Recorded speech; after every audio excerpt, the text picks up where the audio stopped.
మీ salary నుండి ప్రతి నెలా కష్టపడి దాచుకున్న ₹1,00,000 ఒక్క వారంలో 80,000 అయిపోతే ఎలా ఉంటుంది? ప్రస్తుతం న్యూస్ చూస్తే అందరూ ఇదే అంటున్నారు. మార్కెట్ క్రాష్ వచ్చేస్తోంది, మీ డబ్బులు తీసేయండి, అంతా మునిగిపోతుంది అని భయపెడుతున్నారు. కాని ఆగండి, మీరు చూడని, ఎవరూ మీకు చెప్పని ఒక చేదు నిజం ఇక్కడుంది. ఈ మార్కెట్ క్రాష్ అనేది మీకు లాస్ కాదు, మీ జీవితాన్ని మార్చే ఒక బిగ్గెస్ట్ ఆపర్చునిటీ. అదెలాగూ ఈ వీడియో చివర్లో మీకు క్లియర్గా అర్థమవుతుంది. మా ఫ్రెండ్ రాజు అని ఒకడున్నాడు, సాఫ్ట్వేర్ ఇంజనీర్.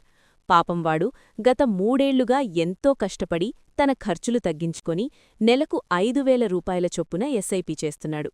నిన్న మార్కెట్ కొంచెం పడగానే వాడు కంగారుపడి నాకు ఫోన్ చేశాడు. వాడి వాయిస్లో వణుకు వినిపిస్తోంది. రే, నా హార్డ్ ఎర్న్డ్ మనీ అంతా పోయేలా ఉంది. న్యూస్లో చూస్తుంటే ఇంకా పడుతుంది అంటున్నారు. ఇన్వెస్ట్ చేసినవన్నీ తీసేయనా అని అడుగుతున్నాడు. ఫ్రెండ్స్, ఇది కేవలం రాజు స్టోరీ కాదు, ఇది మీ స్టోరీ, నా స్టోరీ. మనం ఆఫీస్లో 8 గంటలు కష్టపడి, బాస్ తిట్లు తిని, ట్రాఫిక్లో నలిగి సంపాదించిన ఆ శాలరీని మనం ఫ్యూచర్ కోసం ఇన్వెస్ట్ చేస్తాం. అటువంటి డబ్బు కళ్ల ముందే కరిగిపోతుంటే గుండె ఆగినంత పనవుతుంది. కాని మనం ఎందుకిలా భయపడతాం? అసలు మార్కెట్ పడిపోవడమంటే మీ ఆస్తి పోవడమని అర్థమా? దీని వెనుకున్న అసలు లాజిక్ ఇప్పుడు వివరిస్తాను, జాగ్రత్తగా వినండి. మొదటి విషయం, మార్కెట్ ఎప్పుడూ ఒకేలా రాకెట్లాగా పైకి వెళ్లదు. అది కూడా మనిషిలాగే ఊపిరి పీల్చుకోడానికి అప్పుడప్పుడు కిందకొస్తుంది. Point 1, the psychology of loss aversion. మన మెదడు ఎలా డిజైన్ చేయబడిందంటే, మనకి ₹100 లాభమొస్తే కలిగే ఆనందం కంటే ₹100 నష్టమొస్తుందన్నప్పుడు కలిగే భయం డబలుంటుంది. దీన్నే సైకాలజీలో లాస్ ఎవర్షన్ అంటారు. మార్కెట్ 5% పడగానే మీ మెదడులో ఉన్న ఎమిగ్డలా అనే పార్ట్ భయాన్ని పుట్టిస్తుంది. అప్పుడు మీరు స్మార్ట్ డెసిషన్స్ తీసుకోలేరు, కేవలం భయంతో నిర్ణయాలు తీసుకుంటారు. ఇక మన న్యూస్ మీడియాకి మీ పోర్ట్ఫోలియోతో సంబంధం లేదు. మార్కెట్లో భారీ భూకంపమంటేనే మీరు ఆ వీడియో క్లిక్ చేస్తారు, వాళ్లకి టీఆర్పీ వస్తుంది. మీరు భయపడి అమ్మేస్తుంటే అక్కడ ఎవరో స్మార్ట్ ఇన్వెస్టర్స్లు వాటిని కొంటున్నారు. Point 2, the India growth story. ఇప్పుడు చాలామందికి వచ్చే డౌట్ ఏంటంటే, ఇండియా మార్కెట్ అసలు స్టేబుల్గా లేదు కదా అని. ఒక చిన్న ఎగ్జాంపుల్ చూడండి. మీరొక ఫాస్ట్ మూవింగ్ స్పోర్ట్స్ కార్లో గంటకు 150 కిలోమీటర్ల స్పీడ్తో వెళ్తున్నారు. ఆ స్పీడ్లో చిన్న గుంత వచ్చినా జర్క్ చాలా గట్టిగా తగులుతుంది. అదే ఒక పాత సైకిల్ మీద వెళ్తుంటే ఆ గుంత అస్సలు తెలియదు. ప్రస్తుతం ఇండియా ఒక స్పోర్ట్స్ కార్ లాంటిది. 2026లో మనం ప్రపంచంలోనే అత్యంత వేగంగా పెరుగుతున్న దేశం. గ్లోబల్ మార్కెట్లో చిన్న సమస్య వచ్చినా మన గ్రోత్ స్పీడ్ వల్ల మనకి జర్క్స్ ఎక్కువగా అనిపిస్తాయి. Point 3, the geopolitical game.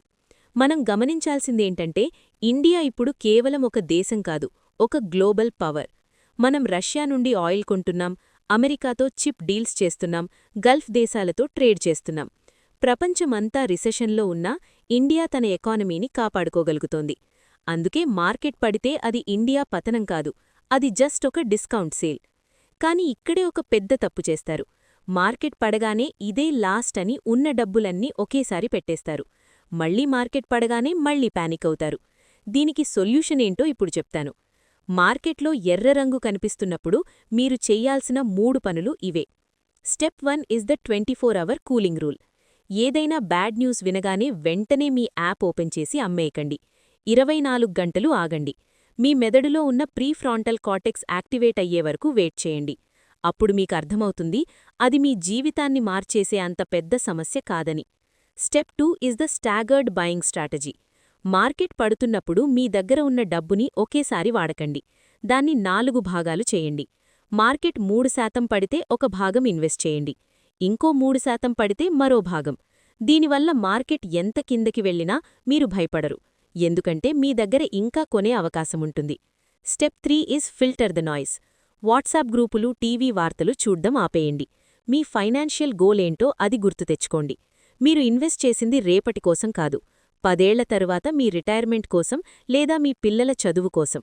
ఆ లాంగ్ టర్మ్ విజన్ ఉంటే ఈ చిన్న చిన్న కుదుపులు మీకు పెద్దగా అనిపించవు. ఫ్రెండ్స్, గుర్తుంచుకోండి, వెల్త్ అనేది ఒక్క రోజులో వచ్చేది కాదు.